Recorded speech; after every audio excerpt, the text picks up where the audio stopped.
আমার হাতে একটা ডায়েরি আছে, হ্যাঁ। এই যে ডায়েরিটার মধ্যে লেখা যে থিংস ইন মাই হেড। তো আমার মাথার মধ্যে যত ধরনের চিন্তা ভাবনা আসে, তো সেইগুলি কি করি যে আসলে আমি আমার এই নোটবুকটার মধ্যে আমি এগুলি লিখে রাখি। যেটা বলছিলাম যে আসলে ব্যাচেলরের টিউশন ফিস গুলি কত হয়ে থাকে এবং সেটা কি এফোর্ড করা যায় কিনা। তো একটা স্টুডেন্ট চাইলে পর কিন্তু তার পক্ষে অনেক কিছুই সম্ভব। তো আমাদের এখান থেকে অনেক স্টুডেন্ট গিয়েছে এবং কিছু স্টুডেন্ট ব্যাচেলরে গিয়েছে যারা আসলে একেবারেই মিডল ক্লাস ফ্যামিলির স্টুডেন্ট, আসলে তাদের জমি জমা সেল টেল করে আসলে সেবারে গিয়েছেন। আমি না এই জিনিসটা না খুব একটা বেশি মোটিভেট করি না আসলে আপনি আপনার সর্বোচ্চ সেল করে আপনি দেশের বাইরে যান। কারণ কি আসলে দেশের বাইরে যাওয়া মানে কিন্তু এই জিনিসটা এরকম না যে আপনি আপনার ফাইন্যান্সিয়াল যে সিনারিও রয়েছে সেটা আপনি চেঞ্জ করে একেবারে আপনি খুব ভালো করে ফেলছেন। জিনিসটা কিন্তু এরকম না। তার 2-3 লাখ টাকা টিউশন ফি শর্ট পড়ছে, সে বাংলাদেশ থেকে নিতে পারতেছে। যদি আপনার এই ব্যাকআপ নেওয়ার চান্সেসটা না থাকে ভাই, তাহলে আমি বলবো যে ভাই আপনি এই রিস্কটা নিয়েন না, আপনার যাওয়ার দরকার নেই। আপনি যদি সব জমি জমা সেল করে আপনি দেশের বাইরে যান, গিয়ে আল্লাহ না করুক ভাই আপনারা বিপদে পড়ে যান বা টিউশন ফিস ম্যানেজ করতে না পারেন, তাহলে কিন্তু আলটিমেটলি একটা বড় ধরনের ডিজাস্টার নেমে আসতে পারে আপনার জন্য, আপনার ফ্যামিলির জন্য। সো এই ধরনের স্টুডেন্ট যারা রয়েছেন, যারা বাংলাদেশ থেকে ব্যাকআপ নিতে পারবেন না, তারা একটু এরকম নোটবুকে একটু প্ল্যানিংটা সাজায় গুছায় নিন।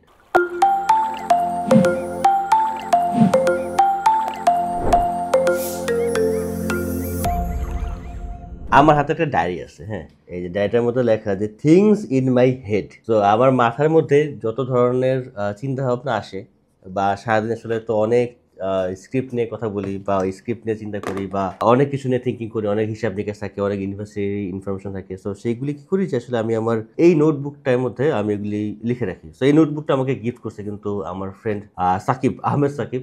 সেও খুব ভালো কন্টেন্ট ক্রিয়েট করতেছে এবং আমাদের ভিডিওগুলি সে অনেকদিন ধরে আমাদের মানে মার্কেটিং পার্টটা সাকিব দেখতেছে। তো সাকিবকে অনেক বেশি ধন্যবাদ এই সুন্দর একটা নোটবুক দেওয়ার জন্য। আসলে এই কথাগুলি বলার পিছনে একটা কারণ রয়েছে যে আসলে অনেক স্টুডেন্ট না অনেক চিন্তা করে যে আসলে আমি যে থিঙ্কিং করে যাচ্ছি দেশের বাইরে, আমার যে বাজেট রয়েছে, আমার যে প্ল্যানিং রয়েছে, আসলে আমার প্ল্যানিংগুলিকে আসলে ব্যাটে বলে ম্যাচ করবে নাকি।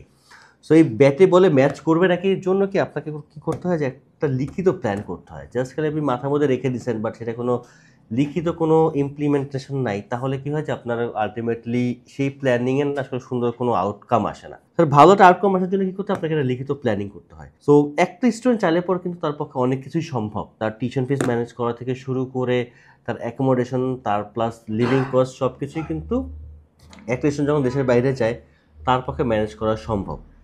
আজকের ভিডিওতে আমি কথা বলতে চাচ্ছিলাম যে আসলে কি আপনি আপনার টিউশন ফিস প্লাস অ্যাকোমোডেশন সবগুলি কি আপনি ম্যানেজ করতে পারবেন দেশের বাইরে যখন আপনি পড়াশোনা করতে যাবেন অ্যাজ এ স্টুডেন্ট হিসেবে। আশা করি এই ভিডিওটা অনেক বেশি হেল্পফুল হবে আপনাদের জন্য বা ইনফরমেটিভ হওয়ার চান্সেসটা রয়েছে যদি ভিডিওটা পুরোপুরি দেখেন।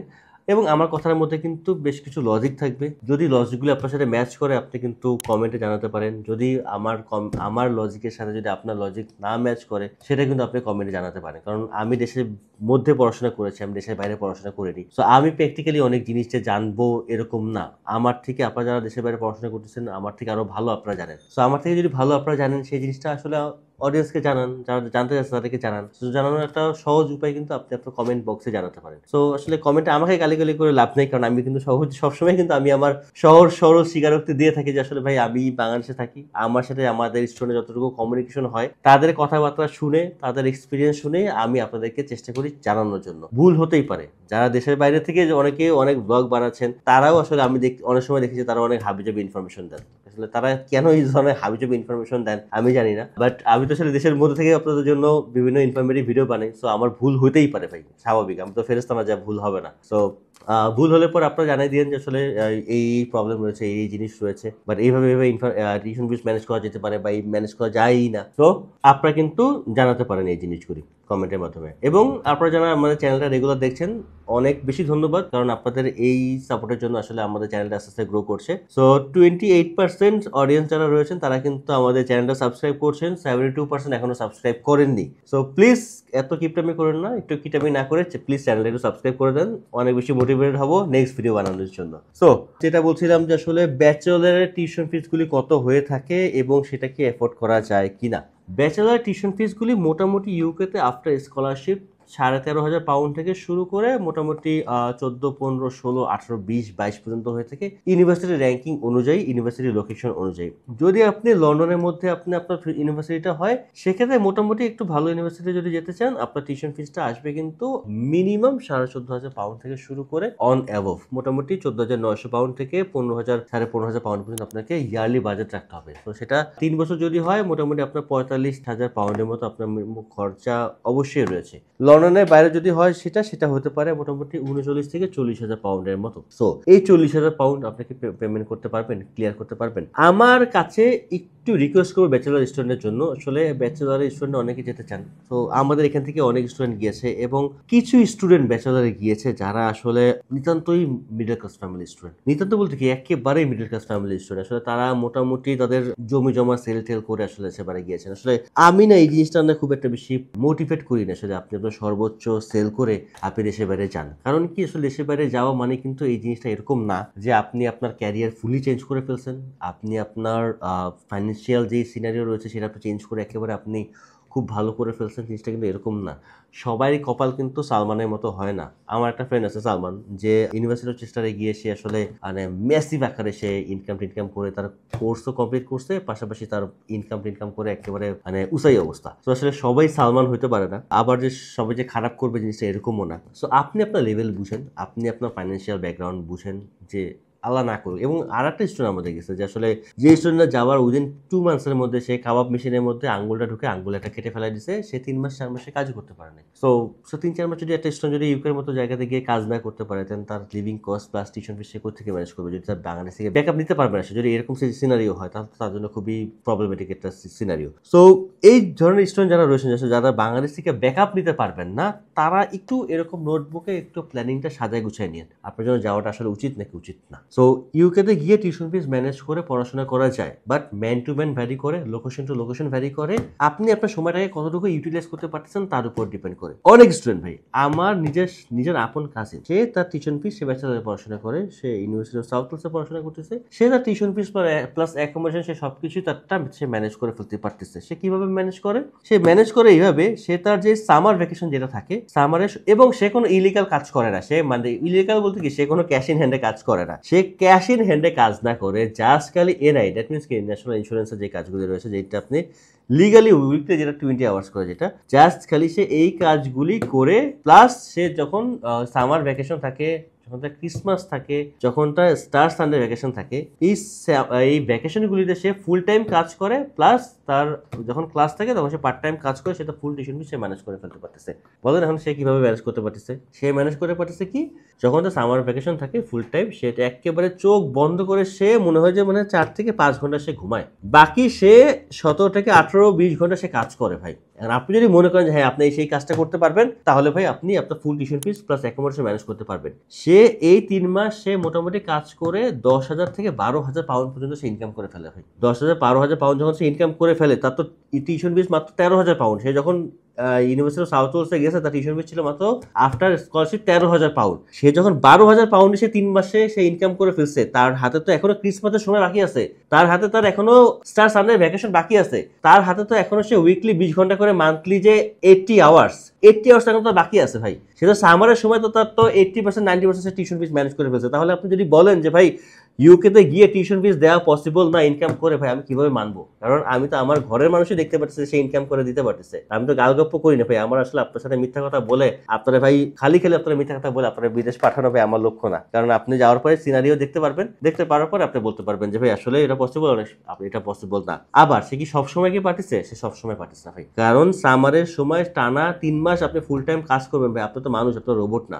আপনি অসুস্থ হয়ে যেতেই পারেন। তো সেও 1 বছর সে অসুস্থ হয়ে গেছিল। তখন কি হয়েছে? তার হয়েছে কি যে সে তার যে বাজেট ছিল যে তার এই সময়ের মধ্যে সে এই টাকা ইনকাম করবে, সেরকম একটা নোটবুক ইউজ করতো। নোটবুক ইউজ করার কারণে কি করছে? সে তার প্ল্যানিং সাজিয়েছে যে ভাই আমার নেক্সট 6 মাসে আমার এই পরিমাণ টিউশন ফিস লাগবে, আমার অ্যাকোমোডেশন এটা আছে, আমার পকেট খরচা এটা আছে, তো আমাকে এত টাকা ইনকাম করতে হবে। সেই অনুযায়ী তার 2,000 পাউন্ড ছাড়া কম ছিল। 2,000 পাউন্ড সে কি করছে? 2,000 পাউন্ড সে তার আরো 4টা কাজিন আছে ইউকেতে, 4টা কাজিনের কাছ থেকে 500 করে সে 2000 পাউন্ড সে লোন নিছে। লোন নিয়ে সে কি করছে, এই লোনের টাকা দিয়ে সে তার টিউশন ফিস ম্যানেজ করে ফেলছে। টিউশন ফিস ম্যানেজ করার কারণে কি হচ্ছে, তার টিউশন ফিসে এখনো বকেয়া হয় নাই, টিউশন ফিসে তার ইনস্টলমেন্ট মিস হয় নাই, ইনস্টলমেন্ট মিস না হওয়ার কারণে তার কোনো জরিমানাও হয় নাই, জরিমানা না হওয়ার কারণে কি করছে, তার কিন্তু এই 4 জনের কাছে 2000 পাউন্ড নিছে, তার জন্য কিন্তু তাকে আর ইন্টারেস্ট দেওয়া লাগতেছে না। সো ইন্টারেস্ট না দিয়ে সে ইউনিভার্সিটি সে জরিমানা ছাড়াও সে টিউশন ফিস ক্লিয়ার করে ফেলছে। জরিমানা বলতে কি, যে প্রত্যেকটা ইনস্টলমেন্ট যদি আপনি টিউশন ফিস বেশি দেন তাহলে 25 পাউন্ড করে মনে হয় এক্সট্রা আপনাকে একটা চার্জ দেওয়া লাগে মনে হয়, এরকম করে। সো তার এই 400 টাকাও বেঁচে গেছে। সো কি হচ্ছে, তার টিউশন ফিসটা ম্যানেজ হয়ে গেছে।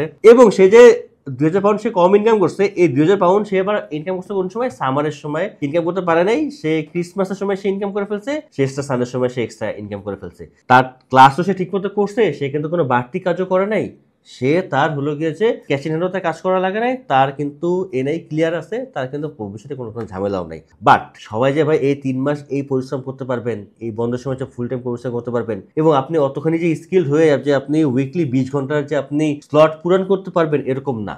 সবাই কিন্তু 20 ঘন্টা যেই স্লট বা 20 ঘন্টা যে আপনার শিফট, এই শিফট কিন্তু অনেকেই পায় না। হয়তো 16 ঘন্টা পাইছে, সে 8 ঘন্টা 16 ঘন্টা পাইছে, 18 ঘন্টা পাইছে, অনেক সময় 15 ঘন্টা পাইছে। জানুয়ারি ফেব্রুয়ারি মার্চ সে শিফটই পায় নাই, কারণ জানুয়ারি ফেব্রুয়ারি মার্চ আমরা জানি যে আসলে ইউকেতে কিন্তু অনেক বেশি ঠান্ডা পড়ার কারণে এবং ক্রিসমাস শেষ হয়ে যাওয়ার কারণে আসলে জানুয়ারি ফেব্রুয়ারি মার্চ এই মাসগুলি, এই 2টা মাস কিন্তু একটু জব ক্রাইসিস থাকে। এটা নট অনলি ইউকেতে, মোটামুটি সব ওয়েস্টার্ন কান্ট্রিতে আসলে এই প্রবলেমগুলি থাকে। সো ইউকেতে পসিবল, বাট আপনার যদি এই ব্যাকআপ নেওয়ার অপশনস না থাকে, ওর এই 4টা কাজিন ছিল দেখে ও 4 জনের কাছ থেকে 500 পাউন্ড করে সে ইনকাম করে দিতে পারছে, বা ওর বাংলাদেশ থেকে ব্যাকআপ ছিল যদি, বা ওর এখানে যদি লোন নিতে নাও পারতো, তার ফ্যামিলি থেকে সে ব্যাকআপ নিতে পারতো, তার ওই পরিমাণ ব্যাকআপ দেওয়ার সুবিধার সেই সুযোগ রয়েছে যে হ্যাঁ, তার 2-3 লাখ টাকা টিউশন ফি শর্ট পড়ছে, সে বাংলাদেশ থেকে নিতে পারতেছে। যদি আপনার এই ব্যাকআপ নেওয়ার চান্সেসটা না থাকে ভাই, তাহলে আমি বলবো যে ভাই আপনি এই রিস্কটা নিয়েন না, আপনার যাওয়া দরকার নেই। আপনি যদি সব জমি জমা সেল করে আপনি দেশে বেড়ে যান, গিয়ে আল্লাহ না করুক ভাই আপনারা বিপদে পড়ে যান বা টিউশন ফিস ম্যানেজ করতে না পারেন, তাহলে কিন্তু আলটিমেটলি